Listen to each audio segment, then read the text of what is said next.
Good morning and welcome to the Council of State Governments Midwestern Legislative Conference webinar series on promoting growth and shared prosperity for a better Midwest. I'm Laura Tamaka and I am the staff liaison for the Midwestern Legislative Conference's Economic Development Committee, which is the sponsor of today's webinar. We are being co-hosted today by the MLC Criminal Justice and Public Safety Committee, and I'm joined by Derek Cantu, who is the staff liaison for that committee, as well as our colleague, Jenny Chidlow, who will help run today's event. Before we get started, I wanted to review just a couple of housekeeping notes. Today's webinar is being recorded and a copy of that recording will be made available later this afternoon on the CSG Midwest website. We do ask that you keep your audio muted during the presentations to help reduce background noise. And after each of today's presentations, we will take a couple of questions, and at the end, we'll engage in open discussion. So please submit your questions in the chat or raise your hand, and we'll call on you to speak at those times. As I already mentioned, this event is sponsored by the MLC Economic Development Committee and the MLC Criminal Justice and Public Safety Committee. And at this time, I would like to thank the respective officers of both committees for their work, leadership, and guidance in making these sessions successful. Joining us today are Illinois Senator Linda Holmes and Indiana Representative Ethan Manning, who are officers of the Economic Development Committee, and Nebraska Senator John McCollister, who is Vice Chair of the Criminal Justice and Public Safety Committee, and they'll help us through today's proceedings. At this point, I'm going to turn things over to Representative Manning to introduce today's session. Representative. Thank you so much, Laura, and thank you to my colleagues on both committees for hosting this event and to all of you who have joined us today. Also want to give a special thank you to our presenters for the time and effort they've put into preparing for today's session. The MLC Economic Development Committee has been hosting a 6-part webinar series titled Promoting Growth and Shared Prosperity for a Better Midwest. During each installment of the series, this committee is partnering with another of the MLC's policy committees to present a virtual event on a topic of mutual interest. Our goal is to examine issues that play a role in the economic health and well-being of our region and to discuss strategies that lead to greater prosperity for our communities and citizens. To date, we have already held events on the future of the ethanol industry and on youth apprenticeships with the MLC Agriculture Committee and the MLC Education Committees, respectively. Today, we are partnering with the MLC Criminal Justice and Public Safety Committee, and I would like to thank the officers and members of that committee for co-hosting this session. Improving educational opportunities and outcomes for offenders transitioning to reentry provides improved public safety through lower recidivism, opportunities for individual transformation, and an underutilized source of employment for businesses, especially in times of tight labor markets like we are currently experiencing. Today, we will take a look at the link between education and lower recidivism among ex-offenders, trends in reentry programs and services, and strategies and approaches for better preparing offenders for gainful employment post-incarceration. We have some great presenters lined up for today's discussion, and at this point, I'm going to turn things over to Nebraska Senator John McCollister, who is Vice Chair of the MLC Criminal Justice and Public Safety Committee, who will further introduce the session. Thank you, Representative Manning, and welcome everyone to today's web event. To echo the comments of Representative Manning, the benefits of prisoner education can be extensive, and we have speakers today who will show us how helping prisoners and ex-offenders achieve their educational goals serves both individual and community needs. I'm now pleased to introduce Nina Solomon with the Council of State Governments Justice Center, a national nonprofit organization that develops research-driven strategies to increase public safety and strengthen community. Ms. Solomon is the Program Director for Corrections Reentry, CSG's Justice Center, where she oversees the Improving Outcomes for Youth Statewide Juvenile Justice Initiative. She joins us today to talk about the link between education on reduced recidivism, as well as trends in reentry and ways to remove barriers to education and employment for ex-offenders. Thank you, Ms. Solomon, for joining us today, and I'll turn things over to you now. Great, thank you so much, Senator. And thank you so much to CSG Midwest for inviting me to present. As mentioned, I'm a program director with the Justice Center, where I focus primarily on juvenile justice and young adult issues. But I'm here today to talk mostly about the adult population and those with a criminal record. So today I'm going to talk a little bit about the work at the Justice Center and improving education and workforce opportunities for people with a criminal record, why this is important, and also provide some state examples for how places around the country have started to address these challenges and barriers. Next slide, please. At the Justice Center, we look at this work through a lens of economic mobility. We know that access to meaningful employment is a key component in reducing recidivism, and it also creates pathways to meaningful and increased economic mobility.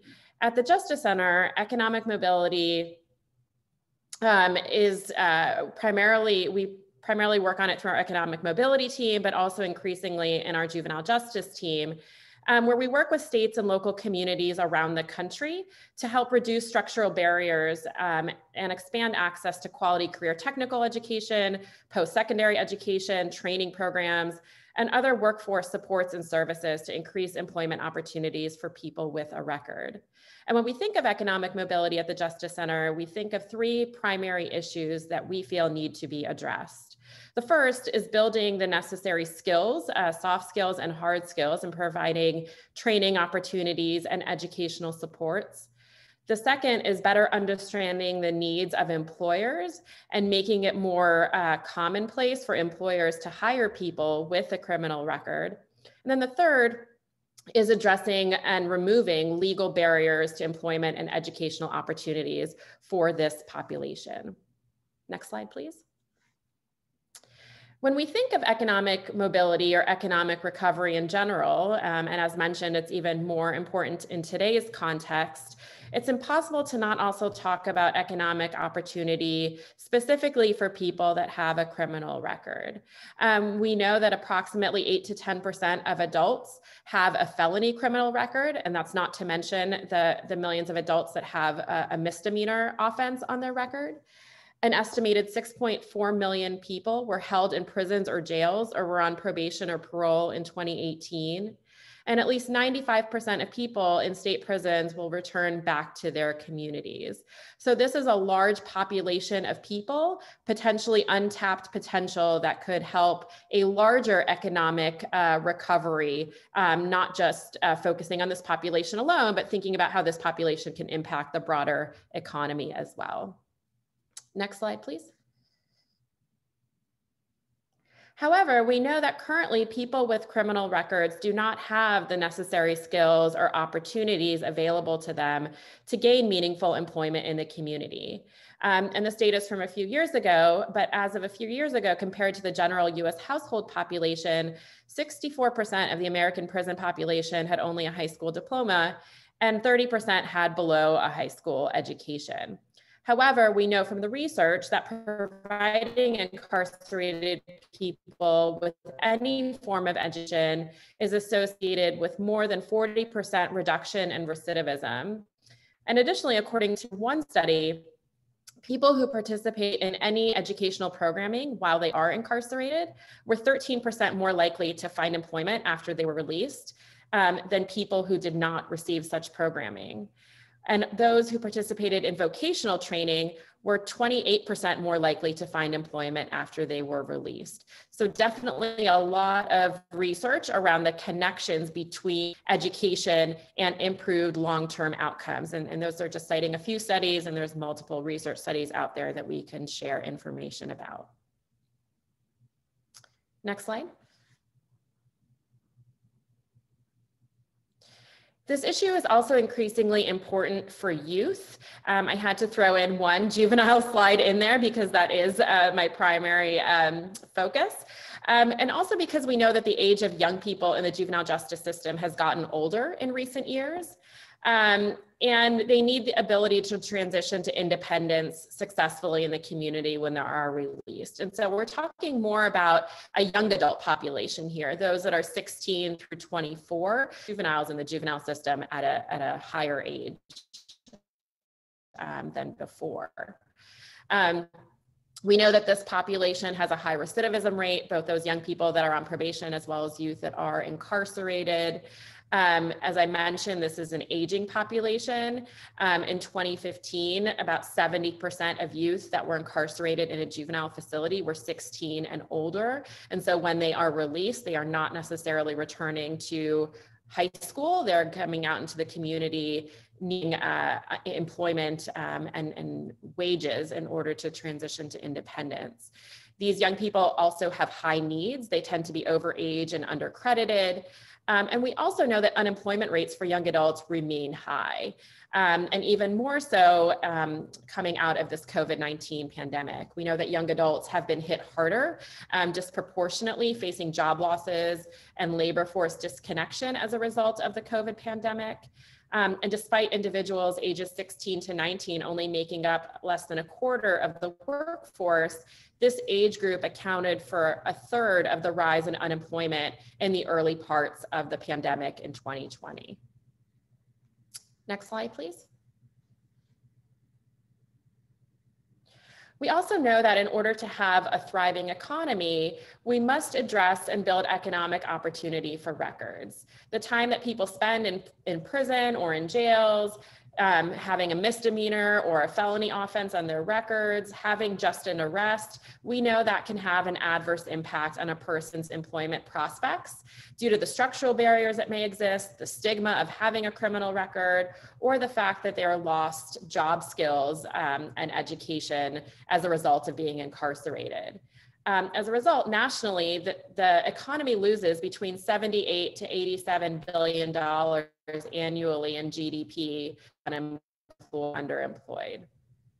And the current overall unemployment rate, while it's at historic lows, employers report significant challenges in finding the necessary skilled labor force for workforce needs. And again, this is an untapped population that could help address those gaps, which we know is likely to grow in the next several years. I think there's about a 5 million projected job openings in the skilled market in certain industries that require applicants to have specific occupational licensures and skills, including bachelor's degrees. We also know that high quality post-secondary education for this population can offer states an opportunity to tap into this underutilized population and fill those labor market gaps.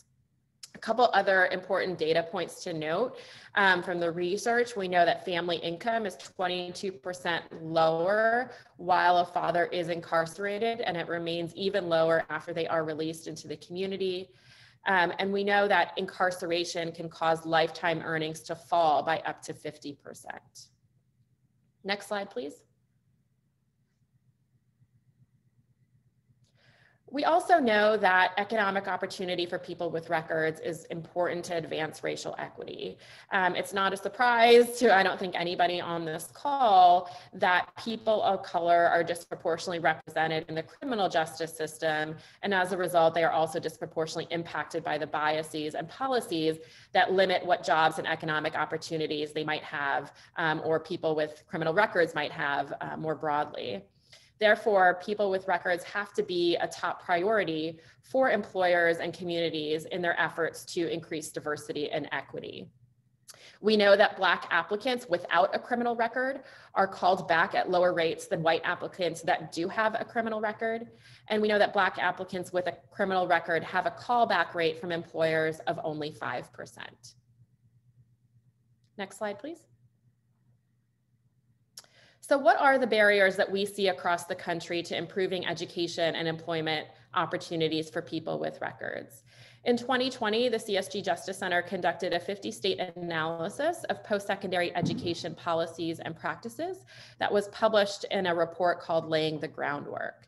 The study examined 4 fundamental building blocks to providing high quality post-secondary educational programs and services. And we did this through a review of statutes and regulations, as well as a review of post-secondary institutional admissions criteria and application processes, and conversations with individuals in each of the 50 states.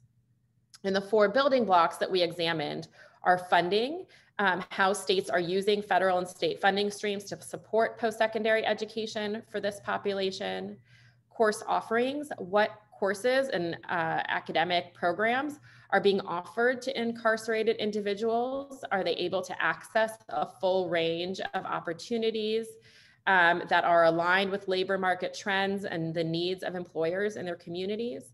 The lack of restrictions, what statutory and/or administrative barriers might exist that limit access to post-secondary education, and incentives and supports. What incentives, as well as services and supports, are being provided to promote post-secondary participation for this population? Next slide, please. And this is a summary slide of the findings from that 50 state analysis. If you look at the report, we have state by state information as well, but this kind of overlays where each state and nationally sits in each of the 4 building blocks. So the key findings in each of those areas, we found that fewer than 1 in 3 states are using key federal and state funding streams, such as Perkins or WIOA or Pell, to support post-secondary education for people while they're incarcerated and after their release from incarceration. Only 17 states are tapping into any one of the key federal funding streams available to support post-secondary education.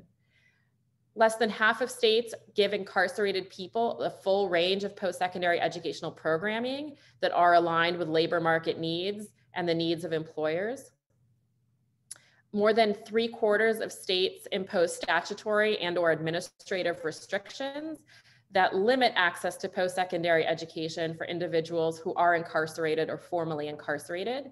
And most of these restrictions are through, for example, states are restricting access to post-secondary education based on a person's custody level, the type of offense that they have, for behaviors while they're incarcerated.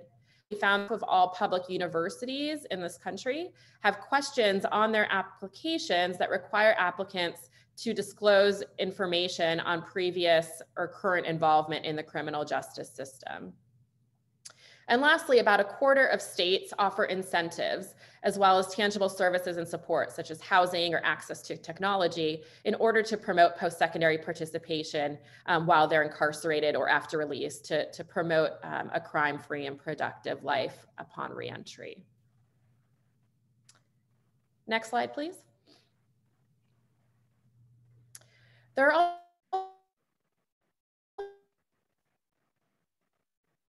also enough records.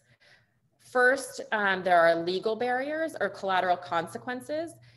These types of barriers exist around or limit the occupations, licenses, or certifications that people can obtain, as well as the housing that people can secure upon their release that have a criminal conviction. And this also impacts young people that have a juvenile adjudication as well. Nationally, 72% of all collateral consequences impact employment opportunities for people that have a criminal record. Additionally, as already mentioned, people with records often have limited hard and soft skills, which makes people returning home less attractive to prospective employers. And lastly, people with records face significant biases in seeking employment when they're released. And this is even more pronounced for people of color. Next slide, please.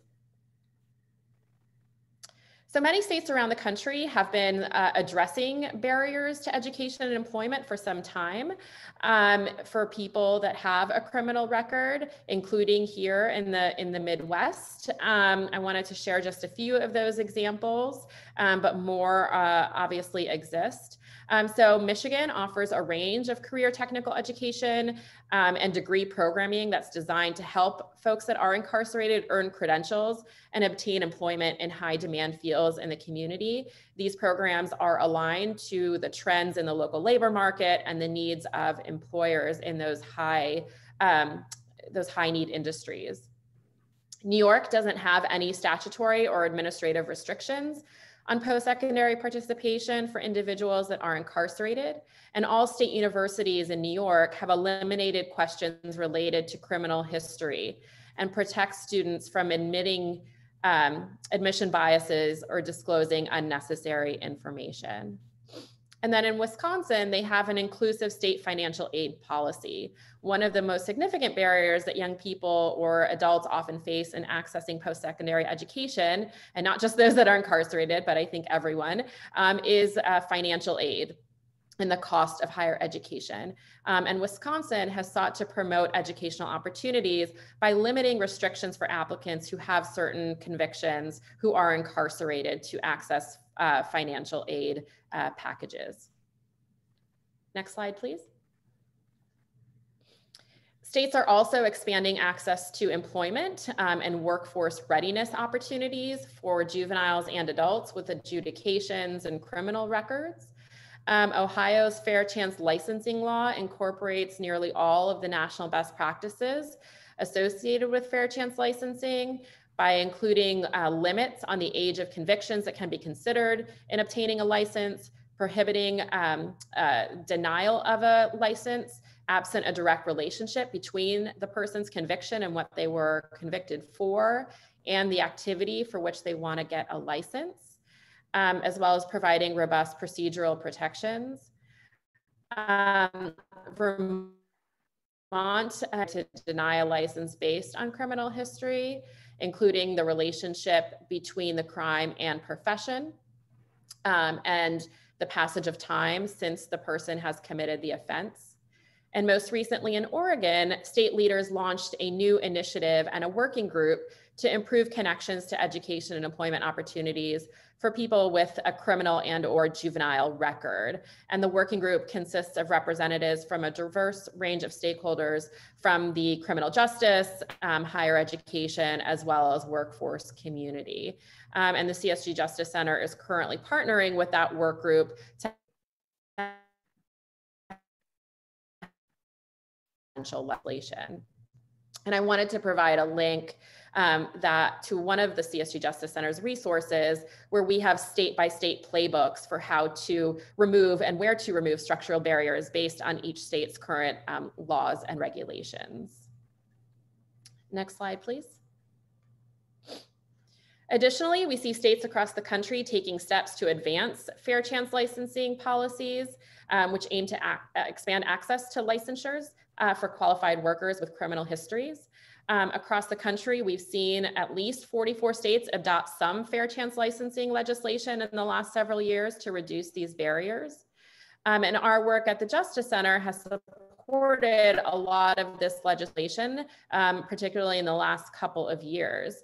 So in 2021, 9 states and the District of Columbia enacted new laws to remove criminal record licensing restrictions. And the CSG Justice Center has also helped secure interim studies around this issue in 5 states, leading into potential legislation in the future. And you can see on the slide states that are in the process of looking at fair chance licensing.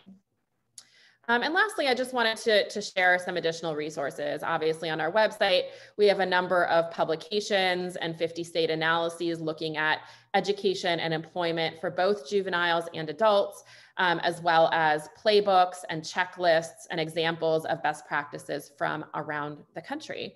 And as I mentioned, we have been working in states and jurisdictions looking at legislation, but also looking at improving practices within correctional agencies and probation agencies at both the juvenile and adult levels. So that's a lot of information boiled down into 15, 20 minutes, but happy to take any questions and share additional resources. Thank you.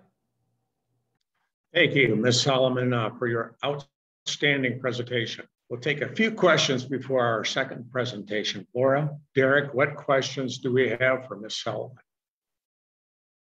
Thank you, Senator.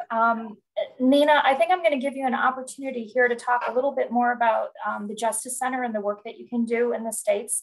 There's a specific question asking about what efforts that you can make and how states can tap into the CSG Justice Center. So I'm going to let you kind of tell everybody on what they can do to reach out to you all to bring your services into their states.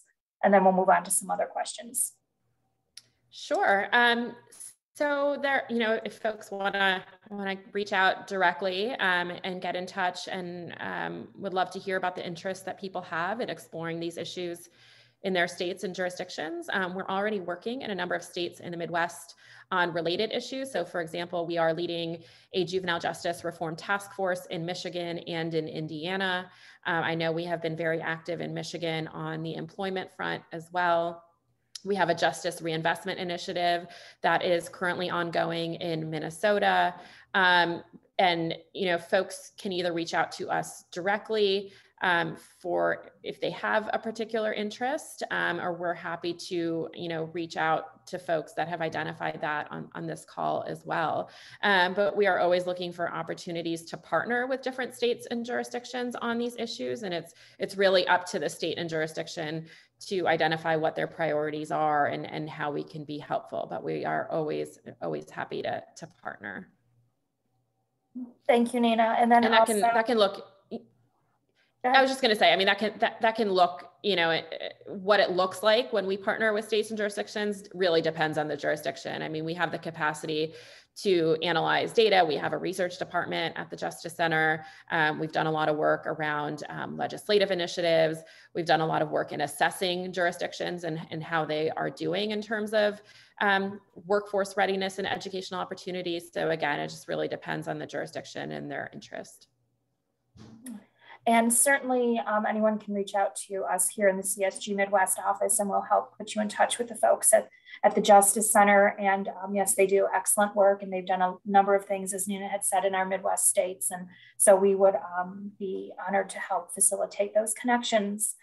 I'm going to move on to another question here. Do you have data that shows that there are certain education programs or training programs that result in a greater likelihood of finding employment post-incarceration? Yeah, that's a great question. And I'm looking forward to the presentations later on that from folks directly in the field. I think what we know is that the training that people receive have to be both in the hard skills, kind of getting the education, certifications, career technical type of education in order to be able to obtain a certification or a licensure or a license for a certain occupation. But it really also includes soft skill development. I think one of the biggest challenges that people have in being released and transitioning into the community is maintaining employment, not just getting or securing employment. And so really building those skills and what it means to have a job and a career, and that soft skill piece is often missing in a lot of the training that we see. Also making sure that educational programs and trainings are as tangible and directly related to the work that a person will be performing, to the certification and the licensure, as well as to the needs of the community and the economy and the community that they're returning to. Having that direct linkage and connection is really important as well. That I can share more information about some of those studies. But I know that our next few presenters will be able to talk more about that from their state's context and their agency's context as well.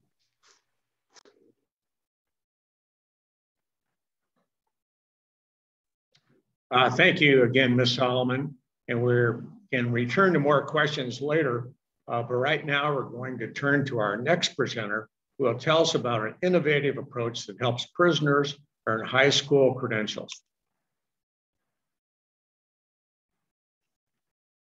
I'm now pleased to introduce Tracy Berry, who is the superintendent of schools for the Goodwill Excel Center in Central Texas.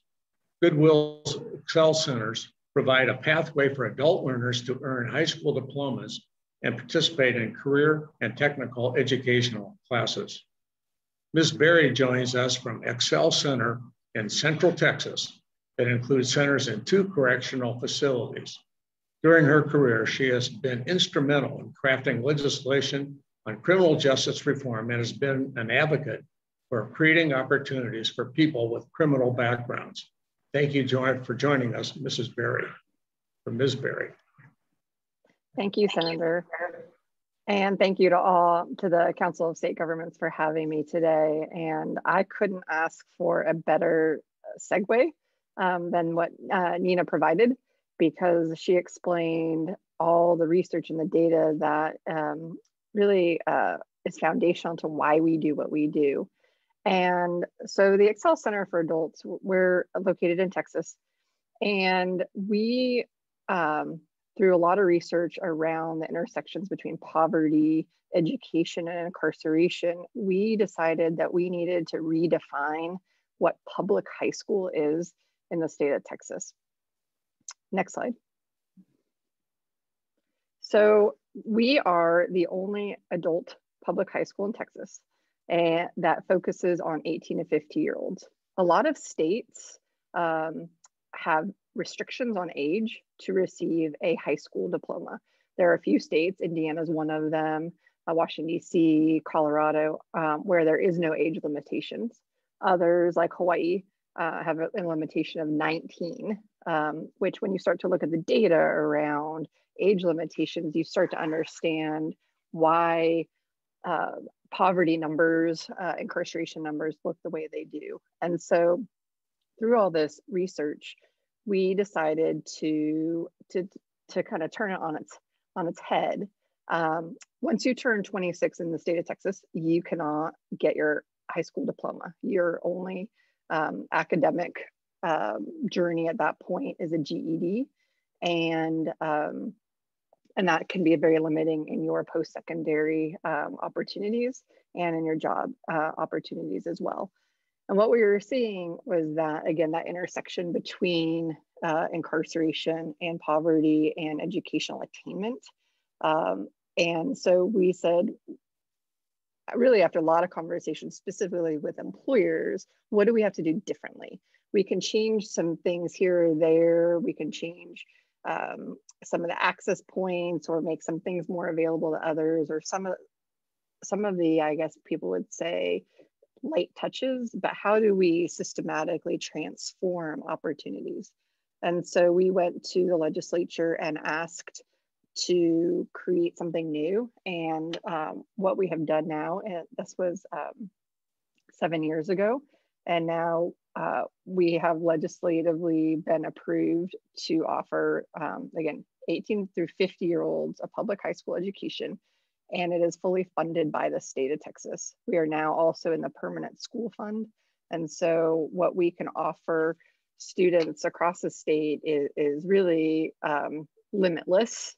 And we're one of the first states to have done this in the entire country. So I'm really excited about how we're changing the conversation. Again, what does it mean to have a public high school education for people who've stopped out of school? And what we know is people stop out for so many reasons, and mistakes or circumstances, often not created by young people themselves, should not define their future. And so we need to create multiple pathways for people to have different opportunities. And so our mission is really about transforming lives and knowing that you have to create not only academic opportunities and career opportunities, but you have to have a supportive environment. And we use a different term for soft skills, of durable skills. And America Succeeds actually did a great report about the importance of durable skills, AKA soft skills. But those are all the things that students need in order to be successful. And so many of our students, they need things which I would say are less tangible or soft, some might say, like hope, like belief. So many students will say nobody ever believed in them, that they dropped out of school because they could, and nobody noticed them. And so when you start to create an environment where they start to believe in themselves, students who never finished high school, who never even imagined going to college, are all of a sudden going, I can do that. I can go to college, and they are. Next slide. And so really, while we started this high school, I would say in the free world, we have our free world campuses and justice education campuses. Again, we were really compelled to try to do something different for people with backgrounds. A lot of our students who come in the free world have criminal backgrounds.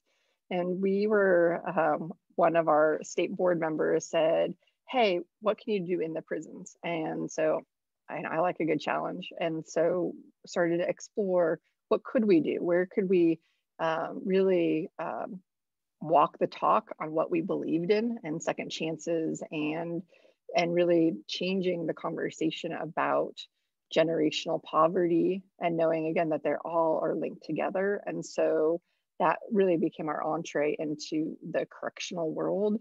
And so I would like to share with you a video of, again, this is really sums up why we do what we do and the impact that education can have on people who are incarcerated.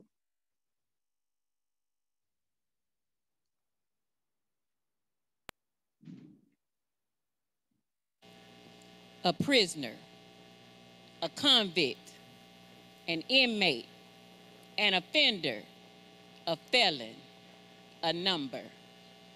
These are just a few words society uses to describe us. But you became a student, a listener, an achiever, a believer, an overcomer, an optimist. But above all, you are now a graduate.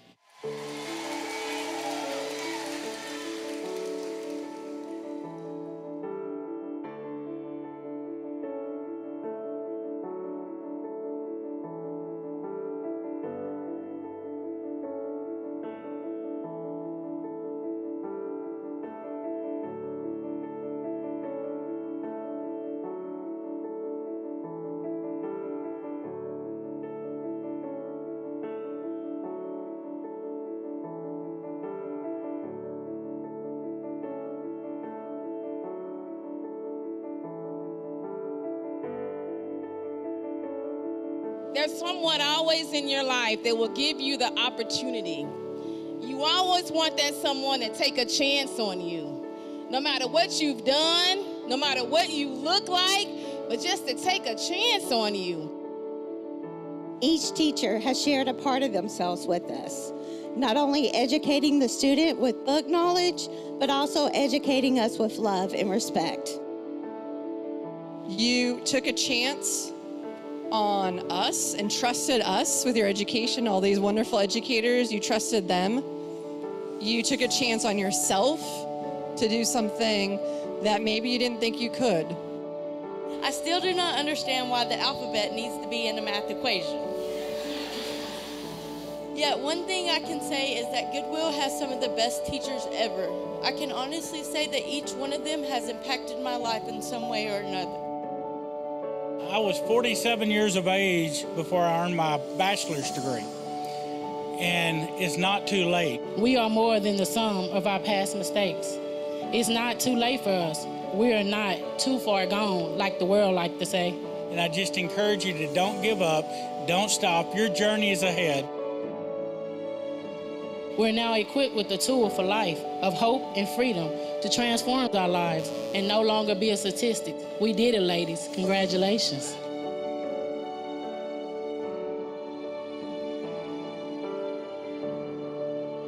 Be unwavering in your investment in yourself. Stay grounded in gratitude. We celebrate you, graduates. You're on the runway of continued success. So tighten your mental seatbelt. Fight through the turbulence of your past. Increase your educational altitude and fly, fly, fly. Never tire, just fly.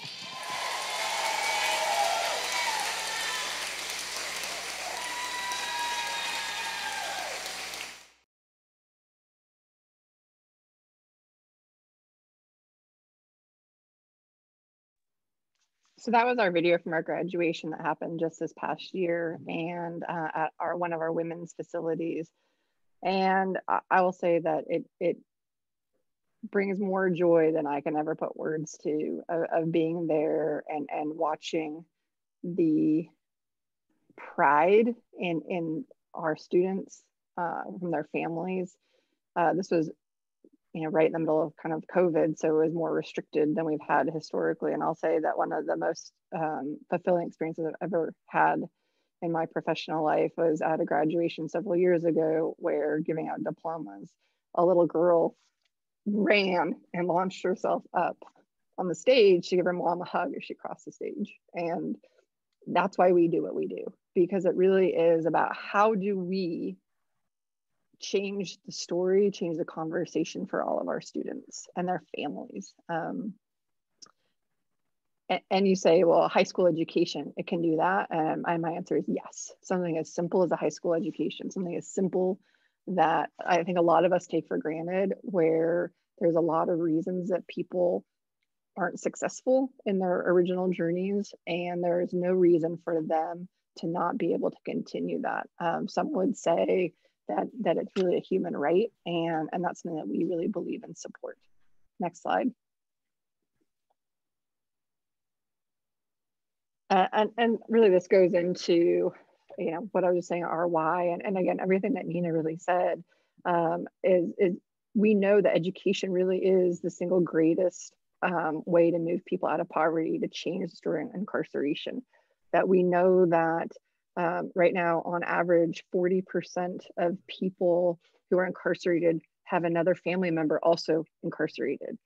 How do we start changing the story of that? How do we start ensuring that people have more opportunities, and that their desperation, which a lot of our students will say is why they are incarcerated, how do we change those opportunities for not just these individuals, right? When we start looking at recidivism and all that, that's important. That is, and labor market and whatnot, and employment. But it's really about being role models and setting the example, because we know that a child is more likely to be successful in their academic journey when they have one of their parents is also successful. And that's one of the things we are so absolutely committed to. Next slide. This is really just for Texas, but we have 5.7 million adult Texans without a high school diploma. Nationally, I think the number is now about 24 million. We have 60% of Texas children on free and reduced lunch. That would mean they qualify under the thresholds of poverty. And 62% of people entering incarceration in Texas do not have their high school diploma. So, we can do our work in the free world, trying to ensure that people have more access, adults have access to the high school diploma. But we also need to be doing something, offering opportunities inside as well. And the one thing I'll note that in our free world, we don't have any limitations on who may attend our school. Many public schools do. Our only limitation is we do not accept sex offenders. And that's simply because we offer early childhood education and preschools and daycares. And so we have to follow restrictions there. But to us, it doesn't matter what your background is, that we welcome you on the outside as well. And we have students who are released from incarceration and continue their journey with us. Next slide. And this is just, I always have to share graduation pictures. Again, this is a full graduating class of who was still had not been transferred off the unit. We actually, this graduating class, we had 54 women, and but many of them had been transferred off the unit at this time when we were able to have the ceremony. Next slide. This is one of our men's units of hosting graduation, and there's definitely a difference between the men's units and the women's units. But in a way, the men, their vulnerability and choosing to come back to school is in a sense more powerful than even the women, because there's a lot of egos and things going on men's units, and the fact that they're being willing to say, I'm not good at something and I want to get better at that is really important. So we're really excited that these men were able to graduate and celebrate that. Next slide. Again, this goes with things what Nina was saying, but really we know that the research shows that people who have a high school diploma over a GED will make $1,600 more a month in earnings. That's really the equivalent to almost $500,000 over their lifetime. And that, you know, right or wrong, there's a lot of association between a GED and incarceration. And so what we want to do is not to diminish the value of a GED, although research would say that economically a high school diploma longitudinally is more impactful. Because any education matters, right? But we want to make sure that people have choices. And we also know that what comes along with a high school diploma, it's not about a test. It's about those durable skills. It's about critical thinking, problem solving, collaboration, working together in a way that employers want. And so what we're doing is infusing into the curriculum those durable skills that are going to make them more employable, in addition to CTE classes, in addition to industry certifications. And I think one of the most important numbers, again, this goes to the generational side, is really, you know, I say, do you want to flip a coin? Because 50%, you have increased chance that if a parent does not have a high school education, the likelihood that their child is going to drop out is 50%. That really is a coin toss. And I don't think that's the kind of society any of us want to live in. And that's not even looking at the economic side and the economic impact of you know, a trained workforce and all that comes along with that. Next slide. So right now we have a current enrollment right now just in our justice education is 460. We have now actually 4 campuses. We're opening, well, I guess technically 2 at this moment. We're opening our 3rd. We're kind of open now, soft opening now, but our first day of school is on Monday. And then we'll open our 4th campus in January. We have 182 graduates over 3 years, 90% diversity, and most of our students are coming in at a 5th, 6th grade average literacy and numeracy. Of our graduates, everybody who has graduated and been released, it has been employed, and working. Some of them are working and to get their post-secondary after they've been released. Next slide. You know, a lot of the things, we have a multifaceted approach where it's the academic side of it, of really bringing in andragogy, really looking at adult learners and how to ensure that it's relevant and meaningful, and they're going to get what they need from a true learning academic side. The student support side, with all those things that come along with making sure that they're successful, that can also be translated to the outside. And then of course that college and career readiness, ensuring that they are getting CTE classes, that they are earning also their industry certification side by side with their high school diploma, which again increases lifetime earnings significantly, and particularly for incarcerated people, once they're released, they have a higher chance of getting a quality job. And then also working to ensure that students have access to post-secondary, because like I said, some of them are actually really are saying, I can do this and I'm ready to go to college. And we want to make that accessible to them as well, which is a significant challenge, probably one of our most significant. Next slide.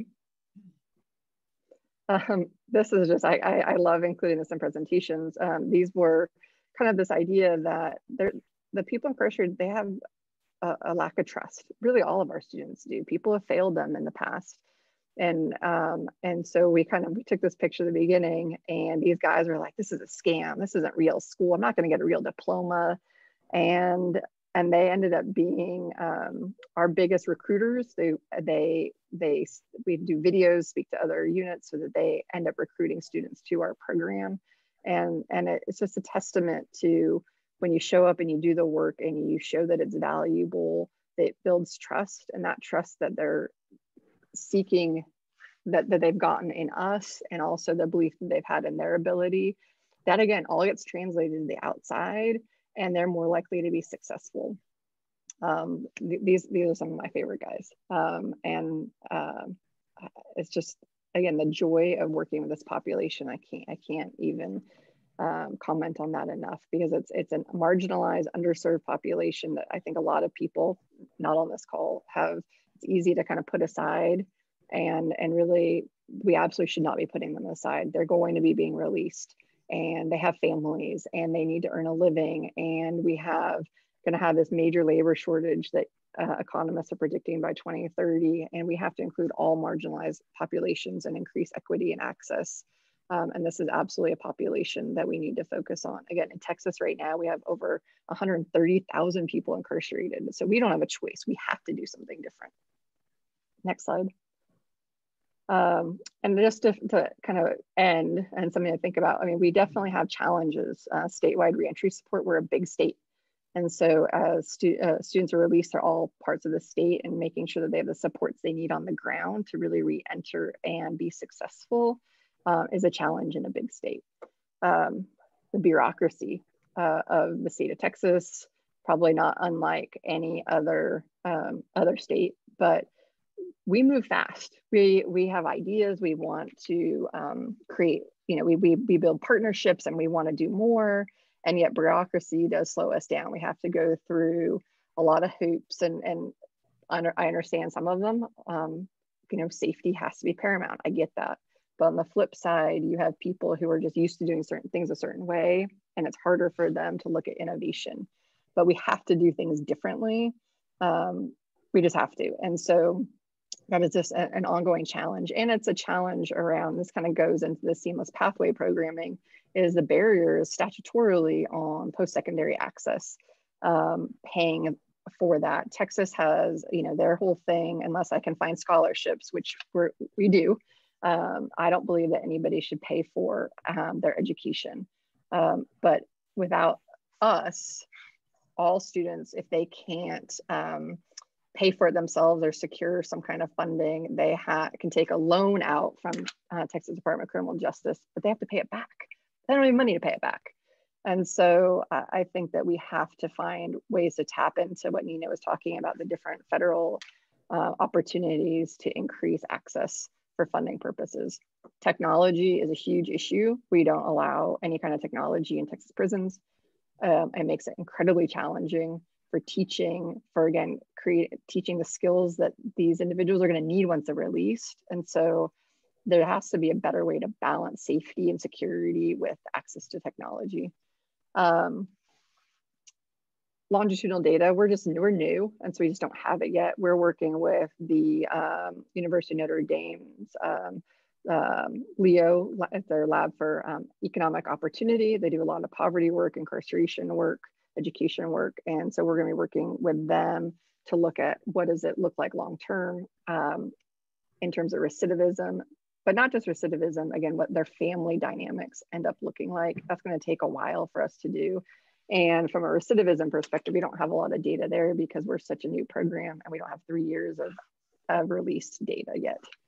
And then finally, again, that seamless pathway programming, making sure that students who are coming to us, we're not only giving them what they need from an academic perspective, we're giving them what they need from a durable skills perspective. We're doing their CTE vocational training and their college, but how do we keep continuing that journey without a lot of these hoops so that students can continue to progress, so that once they're released, they have what they need to be successful.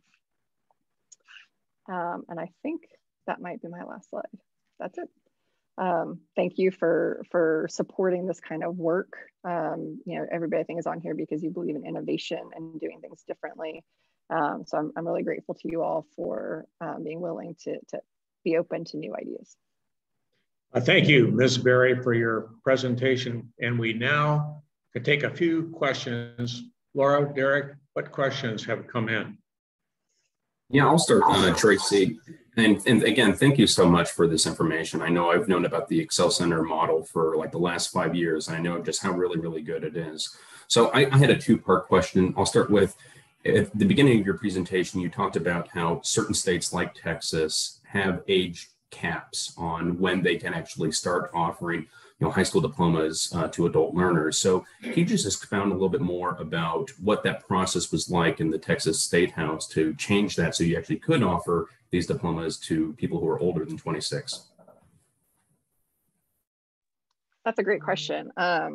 And I would say the majority of states do have an age cap on them. A lot of them are tied to the federal age of 22 associated with special education resources. But some of them are a little higher, like Texas. Some of them are lower, like Hawaii, and a handful have no age limitations. So for us, it was really going, and we have really good legislative partners and policymakers that we've been building relationships with for a while. Our legislative body meets, well, except for this year, which we had special session after special session. We normally meet 140 days a year, every other year. And so the year prior to, so we passed this in 2013. I started working on it in 2012 of just laying the groundwork with policymakers about what would it look like if we were to have our foundation school program, which is what funds public schools, be open to adults up to age 50. And it was really just a conversation with each policymaker about, for the most part, it was the economic argument really that won out. We had definitely the heartstrings in that, but really when you started looking at the economic impact of people who would, the value of what they would get from getting their high school diploma, their earnings, their tax, how much they would pay in taxes, coming off of public assistance, and increasing the likelihood that their children would stay in school, which has a cost to that, and affecting incarceration. We pay, $52 a day to incarcerate somebody. I would say, let's put that money into public education. And so it was really those direct conversations. And so we wrote a bill for that 2013 session. And I'll be honest, it was a lot easier than I thought once we wrote the legislation, because we had had those foundational conversations. Everybody was on board. And so it passed almost unanimously through the House, the Senate, the governor's office. But it was really those conversations individually and with chairmen that allowed us to do it so easily. There was not a lot of pushback, because the argument, it's pretty clear about the value of an education, and that adults should not be left out of, just because you turn a certain age, you shouldn't then not have access to an education, especially when it's going to benefit not only you individually, but the state. Absolutely. No, thank you. And then the second part of my question was, you mentioned that in addition to offering high school, classes and recovery classes, you also offer other courses that touch on CTE and other skills. And kind of going back to Nina's conversation, what sort of challenges have you guys encountered when trying to offer a technical certification for one of your students who are obviously going to have a criminal record? So a couple of things. One, in the classroom, we have definitely challenges in our correctional facilities of just having access to equipment, or right now we're building an electrical class, and there's a lot of use of VR and simulators and all of that, which is exciting, and it's a great learning environment. Yet again, the technology is an issue of bringing in internet on things that really, even if we said there's no outside access in this and that, I think those are challenges just in the facility themselves. That's just one example. And if we want to ensure that the students are not only getting, it's making sure they're getting quality training, because they need to be able to put that to use once they get outside. And if they don't have the right tools in order to learn, they're not going to be able to apply that in the same way once they're released. So I would say that's a significant challenge. The licensing is definitely a challenge as well. We have worked to change some of our licensing laws in Texas, not to the extent of so many others. And I took a screenshot of one of Nina's slides about that. So we have to really watch what we are offering, and we don't want to offer anything that would be unrealistic in order for those individuals to be employed. And there was a question about, do we have employers partnerships? And we do. And so we do have a lot of employers who are directly or willing to hire folks because they have trust in us and our program and the kind of students we're putting out into the community. And so that makes a huge difference. But again, this electrical one particularly, they have made a direct commitment. They will hire every single person that we train, which is amazing. And it's a great field. It's not going to be replaced by AI or anything like that. You know, you heard about Texas and the winter storms. That's a big, that was a big issue. Like I said, lots of jobs. But we have to. But because of the technology barrier, it's keeping us from achieving that, you know, really maximizing, I would say, that partnership. Thank you. And Representative Eisenhart, I know you have a question in the chat and you also have your hand up. So if you want to go ahead and unmute and you can speak directly with Tracy. Sure, thank you for the excellent presentation. Here in Iowa, we do have an ex-offender program similar to what you described that's been proven to be very successful, which has me scratching my head why we don't have it in every one of our facilities. But be that as it may, you did answer my one question. My other question is, have you reached out to area community colleges? You talked about technology barriers, not being able to have certain types of equipment and materials inside the facility. Is there a possibility, at least for some students and or facilities, taking the students out into the community, community colleges, et cetera, where they could have access? I wish. No, unfortunately, that is not an option for our population. We have great relations with community colleges, and they do come in to the units, but unfortunately we can't take them out. That's something I would like to be able to get to at some point in time, but currently that is not something we can do. Again, unfortunately, it's a great idea, but I would definitely, you know, I would say in any state having more educational opportunities it is a worthwhile investment, and they really should be on every unit. Thank you. Thank you again, Ms. Berry. And we now can take more questions about the work the Goodwill Excel Center is doing during our open discussion at the end of the webinar. Illinois Senator Linda Holmes, chair of the MLC Economic Development Committee, will now lead us through our final presentation. Senator Holmes. Thank you, Senator. Our final presentation today, we're going to turn our attention to an innovative career and technical training program for prisoners in Michigan.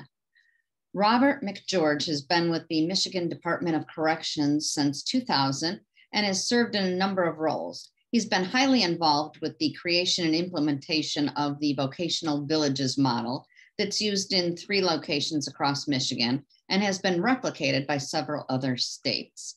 Thank you so much for joining us, Mr. McGeorge. Please tell us more about this model for prisoner training. Thank you, Senator. And thank you, CSG Midwest, for inviting me to speak today about our Vocational Village program. Next slide, please. So what is the Vocational Village? It is a first of its kind skilled trades training program where we want to provide a positive learning community, not just a program, but an entire community for those that are serious about completing career and technical education.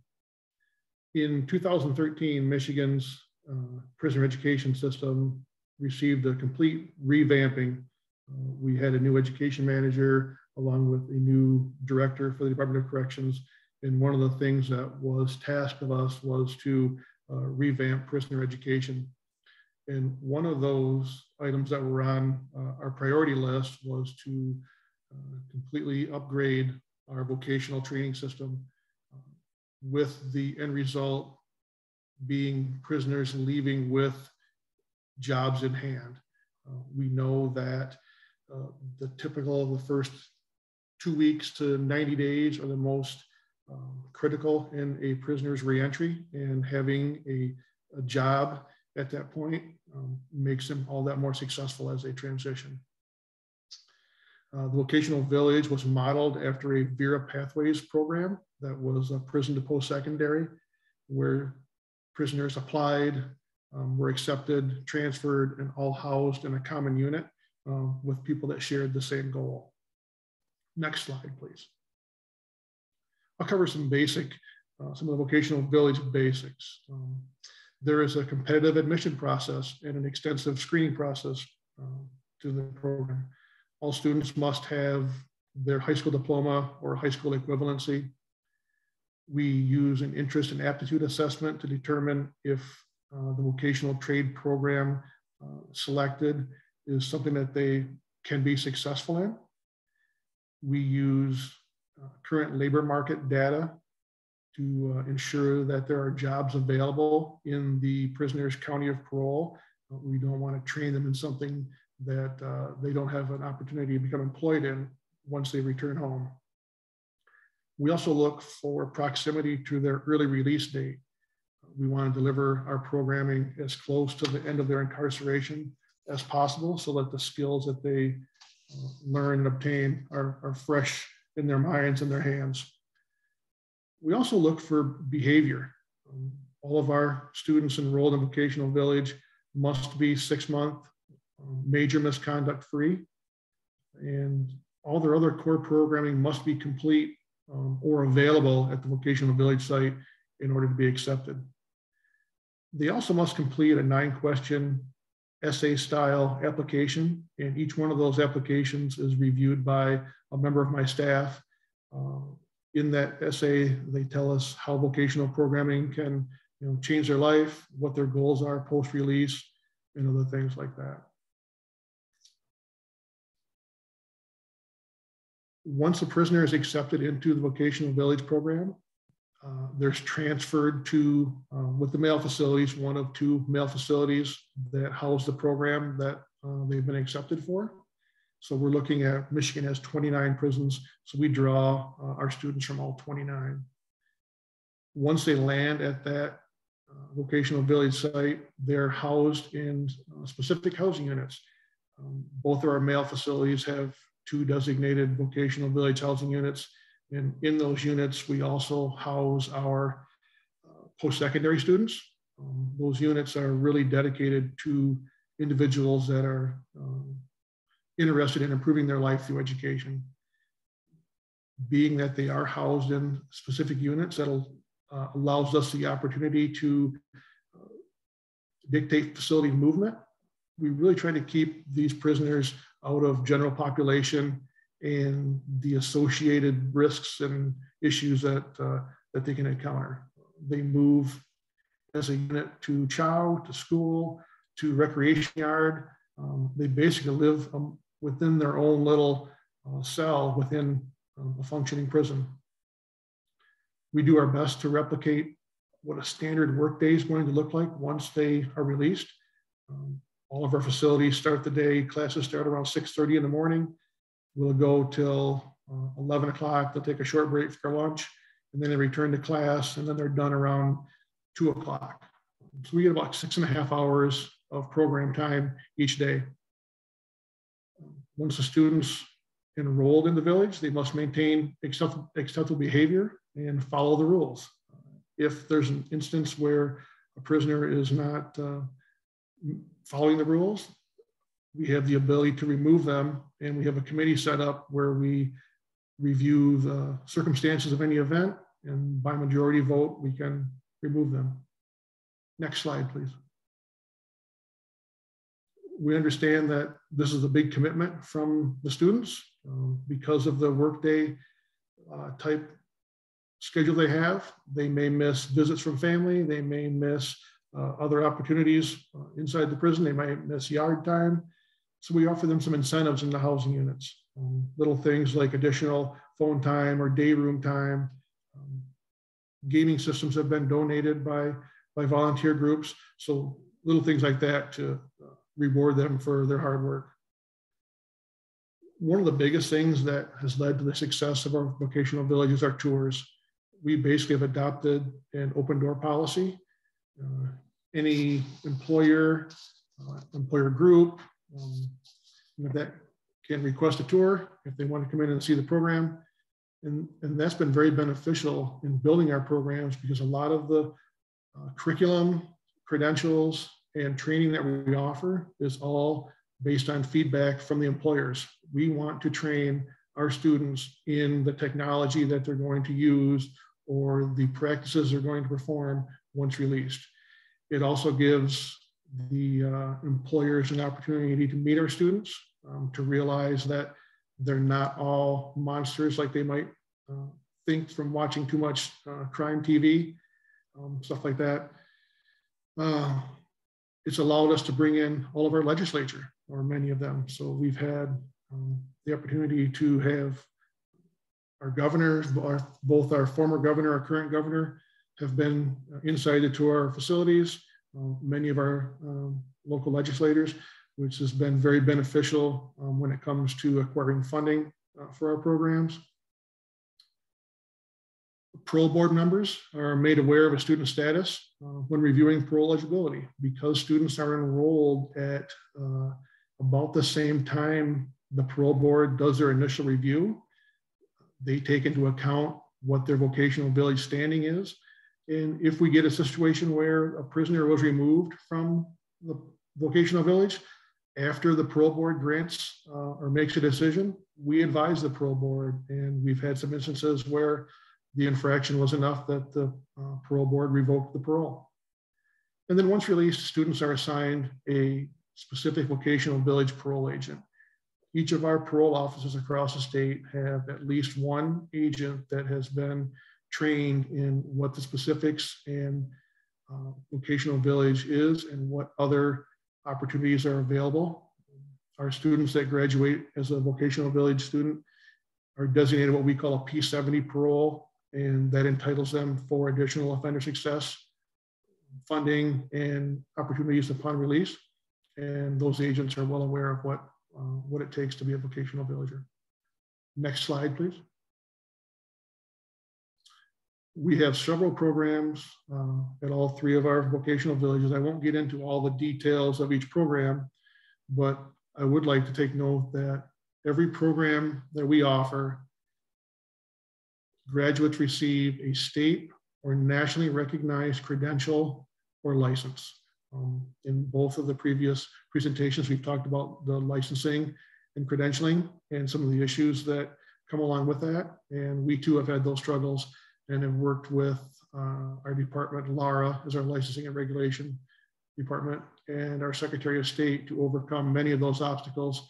And we've had very positive support from both of those to ensure that we can offer the same licenses and the same credentials to our graduates as they would receive, from any other school.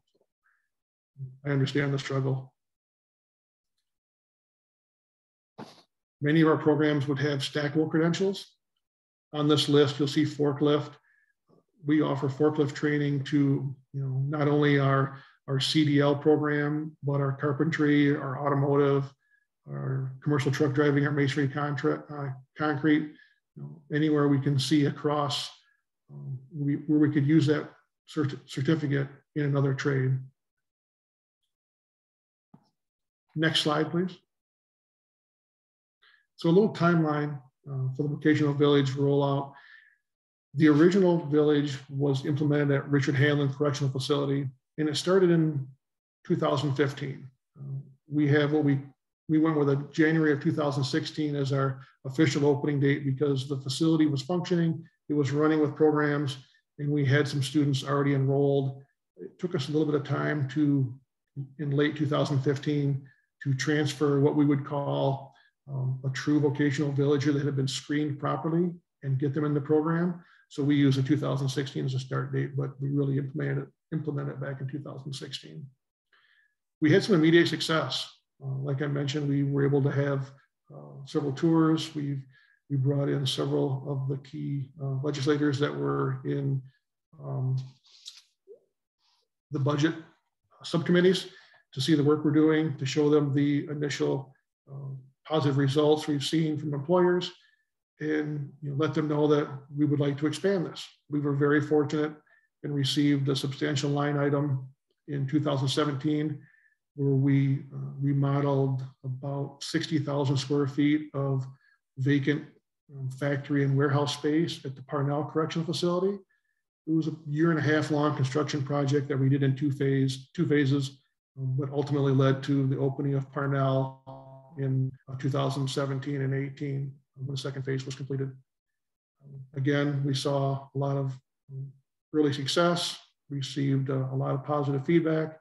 Again, we're awarded additional funding through our legislature to expand this to our women's facility. And we started construction on that in 2018. With the design and construction and COVID, we were not able to open earlier this year. So that was kind of a longer project, but with the COVID delays, as you can all imagine, it did take some time to roll that out. During the same time, we were building an addition, or actually it wasn't an addition, it was a new building at our original facility at the Hanlon Correctional, where we partnered with Calvin College, one of our post-secondary partners, and we built a schoolhouse. It really does replicate, it looks from the outside like a large one-room schoolhouse, but inside that building houses a state-of-the-art food technology program and 4 Calvin College classrooms. And currently, we are in the very early stages of designing our Parnell Correctional Facility third phase, where we're going to build an outbuilding to house a heavy-duty diesel program, as well as finish off remaining space on the second floor that was left unfinished during our second phase. Next slide, please. One of the biggest positives that come out of this is building key relationships. We realized early on that we need employers to champion our programs in the community. We have developed relationships with over 700 employers since we started this, but the ones that you see on our screen have really stepped up and took the lead, and they are our champions. We send many of our carpentry graduates to the Michigan Carpenters and Millwrights Union. DTE is one of Michigan's largest energy providers, and we started a program that we call line clearance and tree trimming. They've had a need for people to maintain power lines. They stepped up and donated all the materials and the labor to build a 40-foot high climbing structure inside one of our facilities, inside our Parnell facility, along with a lot of other equipment. So we're training guys how to properly climb poles and trees and maintain those power lines. We have a computer coding program that we've partnered with the Last Mile. Michigan Restaurant Association is a great partner of ours for our food technology programs. Meijer, a large grocery retailer in Michigan, they have a huge need for diesel mechanics, and they are the ones that will be behind our Parnell facility expansion, where we're going to build a large diesel mechanic shop. We're going to try to replicate what they're looking for. And again, they've come to us on several occasions asking us for, we need mechanics, we need your people to graduate and get out. And right now we have a small diesel technology section in our automotive program. Well, we're going to expand this many times. Fox Motors, a large multi-line automotive dealer looking for auto technicians. And then Sweet Express. We place many of our CDL drivers with them. They have stepped up, donated a semi that is on display inside our village. It allows our students to do a complete walk around, do their trip inspection, actually sit in the seat of the truck, because the rest of our program is done through the use of simulators. So great partner with Sweet Express. Next slide, please. Employability support. All of our vocational villagers also complete an employment readiness programming, which I heard soft skills mentioned on our previous presentations. And we build soft skills in every one of our programs. It's not so much a module as an everyday way of doing business and working with the instructors, the students, the administration. We want them to learn how to communicate, obviously show up to work on time, and just be good employees. We have job developers are stationed at all 3 of our villages, and their main role is to facilitate relationships, build relationships with employers in the community. And when we started, we had 0. And as I mentioned, we're over 700 employers now. So our job developers have done a great job reaching out, working with employers. They started out as cold calls, and now it's a lot of referrals. But with the current economic situation and low unemployment, employers are coming to us daily asking for workers. One of the responsibilities right prior to release is they start meeting with our students pretty intensively during that last month with the goal of getting our students a job. We facilitate phone interviews. We can do a Teams or Zoom style interview or an in-person interview if we're not under COVID restrictions.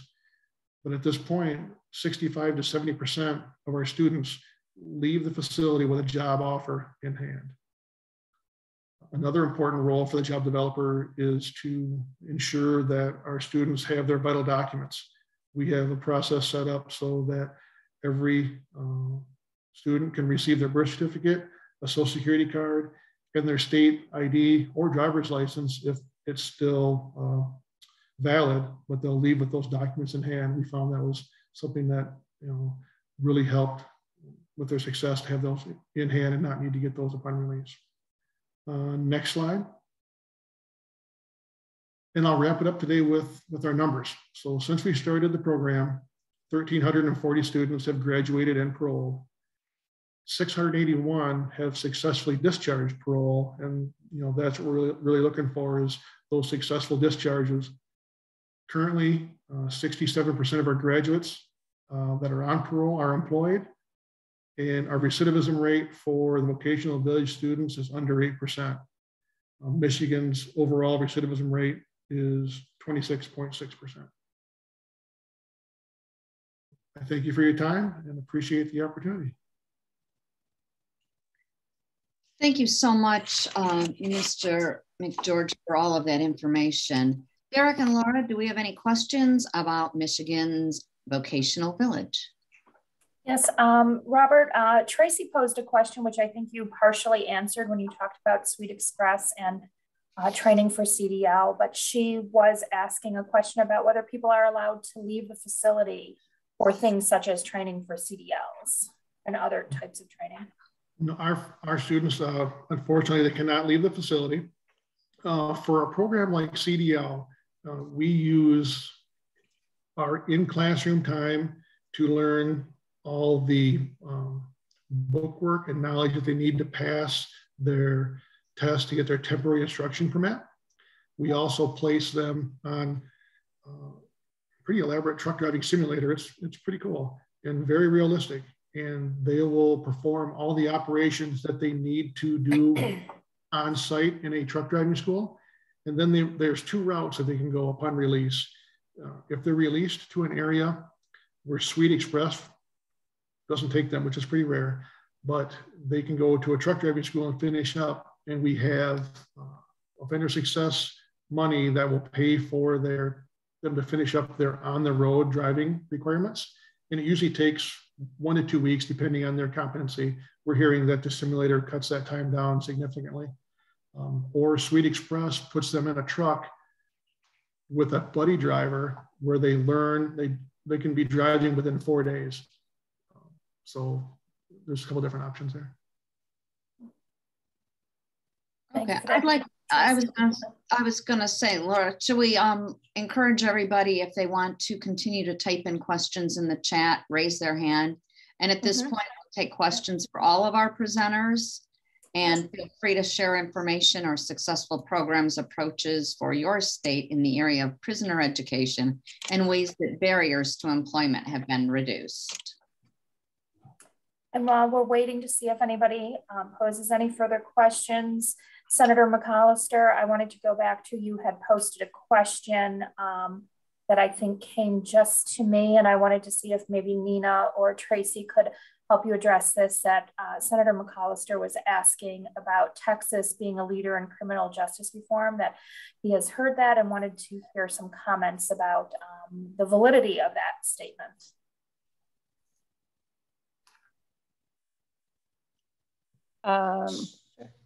Is there anybody from TDCJ on this call?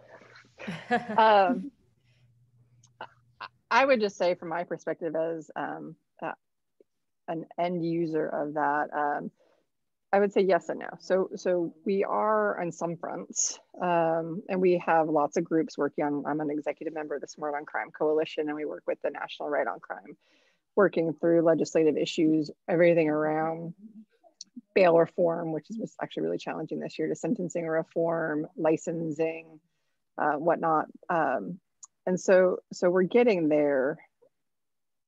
And I would say I think we were making more progress before COVID.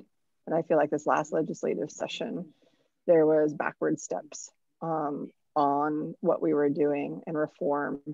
I don't know if it was really the conservativeness of security and some stories about people being released and bad things happening, which is really kills it for everything. But it was a little disappointing from legislative perspective that we didn't really do any good reform this past session. And I would just say from a bureaucracy standpoint, you know, we've been able to be in the prisons, and that means that's good innovation there and partnership and whatnot, but it's also very challenging. And the technology piece, I went to an American Corrections Association a couple of years ago, and hearing all the other states that are far more advanced technology-wise than we are was very disconcerting. So I feel like it's just very slow here. And so I think on some things we're a leader, and other things I think we have a lot to learn. So it's a wishy-washy answer, but I think it's a mixed bag, honestly. I feel like it's also like a little bit of 2 steps forward, 1 step back, or sometimes 3 steps back. But Nina might have more policy insight. Yeah, I really only do on the juvenile side. I don't want to speak to the adult system in Texas because I'm not as familiar. I know on the juvenile side, there are a lot of things that we look to Texas for. They have one of the most robust data systems that where you're able to actually look at youth outcomes and track youth across the system that most other states don't have. They did pass a number of legislative reforms in the early to mid 2000s that really reduced their state juvenile population and moved kids closer to home. So there have been a number of positive developments. I know more recently, there's obviously some other issues that are happening in some of the facilities, but generally Texas is seen in the juvenile system, at least, as having made more improvements than in other states. Yeah. And one thing is, I think and you might be able to confirm this, Nina, I think we're only the one of maybe 4 states left in the country who 17 is the age yes. for adults going into incarceration rather than 18. And we have tried for years to pass that legislation of no avail. And in the meantime, as we keep trying, more states have passed positive legislation. The fact that, like I said, I think maybe 1 of 4. Yep, yeah, that's true. And I know Michigan did it last year, so it might be one of 3 at this point, but yeah. Thank you both for those insights. And Representative Eisenhardt, I see you have your hand raised. You want to go ahead and unmute? Yes, thank you. From the inside, I will second that notion that state government, executive and legislative branches have used the pandemic as, I would say, an excuse for underperformance in many respects. But it's always the future. My question is, there may still be one person on the line who works for a nonprofit organization in our community. There are a lot of community-based organizations and even local governments working on transition services for people coming out of not just incarceration settings, but others. What relationships have the various states developed with those local organizations to assist in the transitions?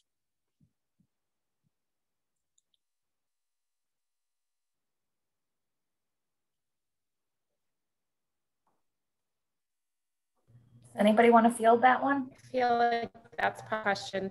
Yeah, I feel like that's a question for us given our national perspective. Although again, on the adult side, I'm a little bit more limited. I mean, I do know that they, you know, reentry councils, reentry working groups, and those types of organizations that include local organizations at the table have been really successful.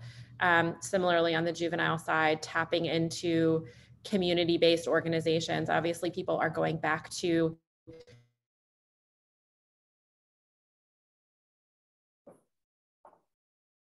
Nina, I think you froze up. So having those, am I there? There you go. Okay, but so having those local partners at the table are critically important because they know their communities best, they know the needs of the community best, and know the people best that are coming back. So I have seen that be more successful when they're at the table of those kind of statewide efforts, and having you know, facilities and correctional agencies tap into their expertise. Thank you for that. And then I think we're going to go back to Senator Holmes for our final question for the afternoon. Thank you, Laura. I was just gonna bring something up because I'm not sure that because of COVID, that was an excuse for a slowdown, because I think us in the Illinois General Assembly found that with the restrictions from COVID and the restriction of allowing everybody into the Capitol, I think it slowed down a lot of things, but it also, we had issues to address that were directly related to COVID and what we needed to do to get us sort of on track after that. So I think that was part of the reason there might have been a slowdown on this. I would be thinking that next year upcoming with a remap and all of us up for election, I'm not sure how many issues that are deemed controversial we'll really be tackling this year.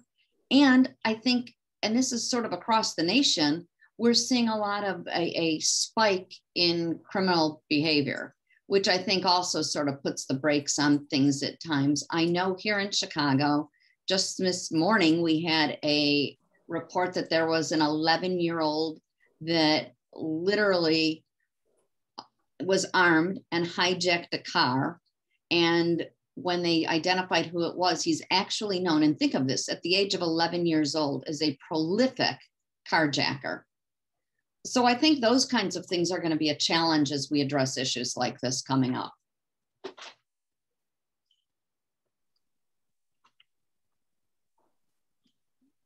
All right. Well, thank you so much, Senator Holmes. Any responses to that comment? All right. Well, thank you, Senator Holmes, and also to Senator McAllister for your help in leading today's event, and of course to our colleagues in the MLC Criminal Justice and Public Safety Committee for co-hosting this event as well. A special thanks again to all of our presenters for the time and effort they put into offering this great information to us today. And finally, thank you to all the participants for taking time out of your day to join us. On behalf of the Economic Development Committee, we hope that you will continue to join us for the other sessions in this series. On December 15th, we will be joined by the MLC Health and Human Service Committee for a discussion about the impact of the child care crisis on jobs and the economy. Registration is now open for that session. Simply go to the CSG Midwest website under the event tab, and you will also receive an email notification with the registration link. And in the coming days, you will receive information about the final 2 sessions in this series. We hope that you will join us for these future virtual events. And back to Laura to close us out. I just want to echo Representative Manning's thank you to Nina, Tracy, and Robert for the work that you put into this and sharing your expertise with us today. Thank you also to our committee officers who are with us today, and for your leadership on all the work that we do here at CSG. And thank you everyone for joining us. I do hope to see you on future events. Look to your inbox. There's a link here for the next one, but look for your inbox for future registration information. And everybody has a wonderful day. Thanks for joining us.